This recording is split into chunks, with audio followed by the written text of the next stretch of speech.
In this presentation, we will talk about the process of public relations planning and the 8 elements of a PR plan.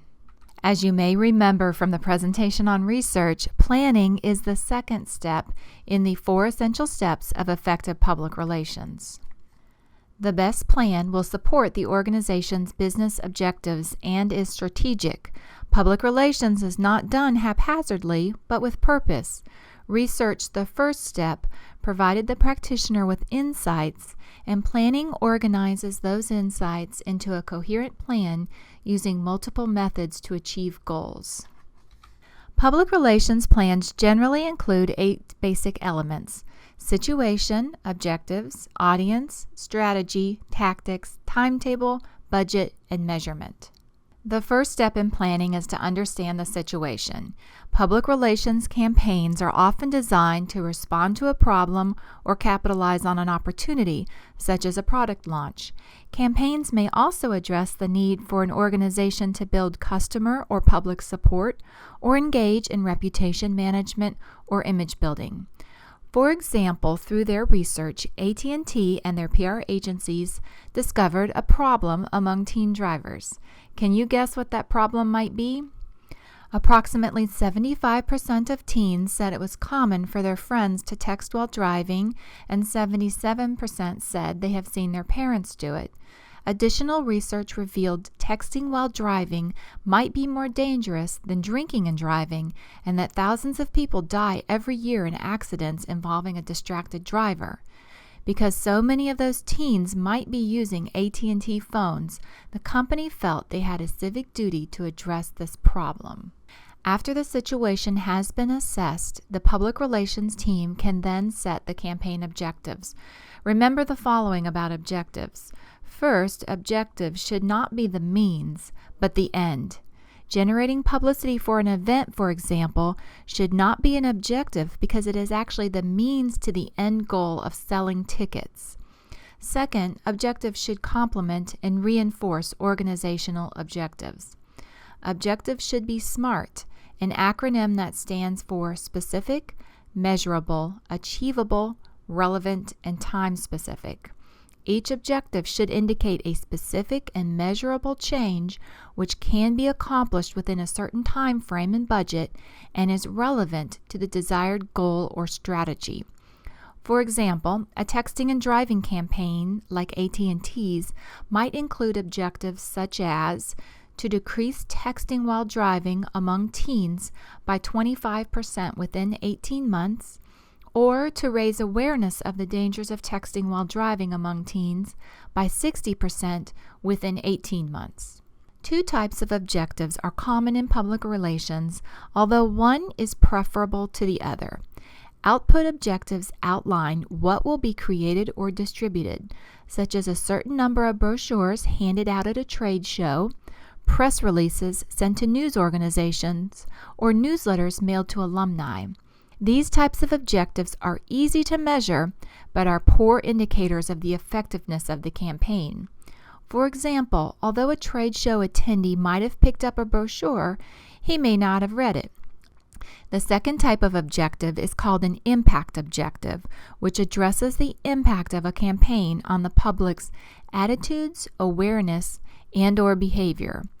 Under the category of impact objectives, we have informational and motivational objectives.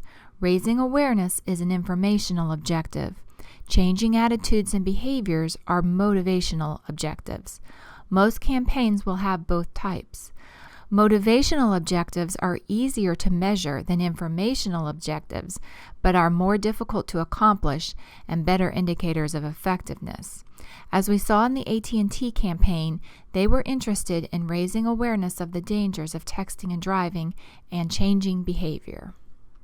Plans will outline the audience or public to be targeted by the campaign, which is the third step of the strategic planning process. Research often identifies the most appropriate public for the campaign and helps determine the best strategy and tactics that will appeal to this segment of the population. Usually the audience is not the entire general public, but a specific public. The target public might be consumers from a certain demographic group, employees, legislators, donors, members, or stockholders, among other groups. AT&T's It Can Wait campaign sought to primarily target teen drivers, but it also reached out to secondary publics, which included parents, schools, and safety organizations. In the fourth step, a public relations strategy will outline the overall campaign concept and theme. The strategy for AT&T's campaign was to challenge social norms about the practice of texting and driving. As part of the strategy step, AT&T also developed the campaign theme, It Can Wait. The campaign tactics are the communications tools that are utilized to carry out the strategy. Press releases, media alerts, pitch letters, speeches, brochures, websites, social media sites, emails, direct mail, events, and news conferences are among the many tactics that public relations practitioners have in their arsenal.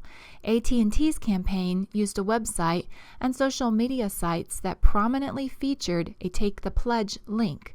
After taking the pledge, users can share the news on social media sites. They also created videos with personal stories, an activation kit with downloadable posters and other items, and a platform for people to share their thoughts on the topic. The campaign also used public service announcements and community events. The next two steps, timetable and budget, are often determined concurrently because the longer the campaign, the more it will generally cost.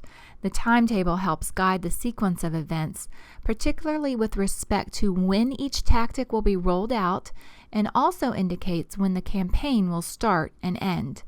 The budget is either set by the client, who will specify a set amount within which the public relations firm must work, or by the agency, who will pitch a campaign along with the cost for executing it. The budget includes staff time and out-of-pocket expenses, with staff time usually being the largest percentage of the budget. The final step in a campaign plan is to outline how the success of the campaign will be measured or evaluated. The measurement plan will be guided by the campaign's stated objectives. For example, if the campaign sought to raise awareness about an issue, awareness will be measured with either a pre- and post-test survey or by examining key indicators such as media impressions, key messages delivered in the media, brochures distributed, or video views. Sales and market share might also be used to measure campaign success. This presentation reviewed the 8 elements of a public relations plan. In the third step, communication, we will discuss how the plan is executed.